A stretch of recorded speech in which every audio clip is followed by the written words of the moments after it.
പ്രധാനമന്ത്രി നരേന്ദ്രമോദിയുടെ അസം സന്ദർശനം തുടരുന്നു. ഇന്ന് ബോർഗാവിലുള്ള രക്തസാക്ഷി സ്മാരകത്തിൽ ആദരമർപ്പിക്കും. അതിനുശേഷം ദിബ്രുഗഡ് ജില്ലയിൽ Assam Valley Fertilisers and Chemical ലിമിറ്റഡിന്റെ അമോണിയ യൂറിയം വളം പദ്ധതിയുടെ ഭൂമി പൂജ നടക്കും. വടക്ക് കിഴക്കൻ സംസ്ഥാനങ്ങളിലെ കർഷകർക്ക് ആശ്വാസകരമാകുന്ന പദ്ധതിയാണിതെന്ന് മോദി പറഞ്ഞു. ഇന്നലെ ബംഗാളിലും അസമിലും നടത്തിയ പരിപാടിയിൽ പ്രതിപക്ഷത്തിനെതിരെ മോദി കടുത്ത വിമർശനം ഉയർത്തിയിരുന്നു.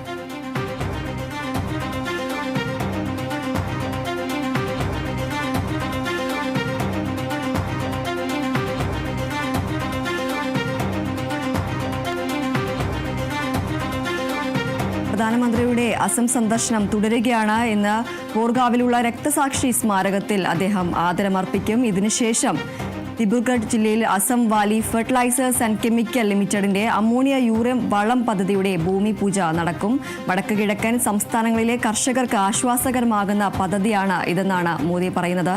ഇന്നലെ ബംഗാളിലും അസമിലും നടന്ന പരിപാടിയിൽ പ്രതിപക്ഷത്തിനെതിരെ കടുത്ത വിമർശനമാണ് മോദി ഉയർത്തിയത്.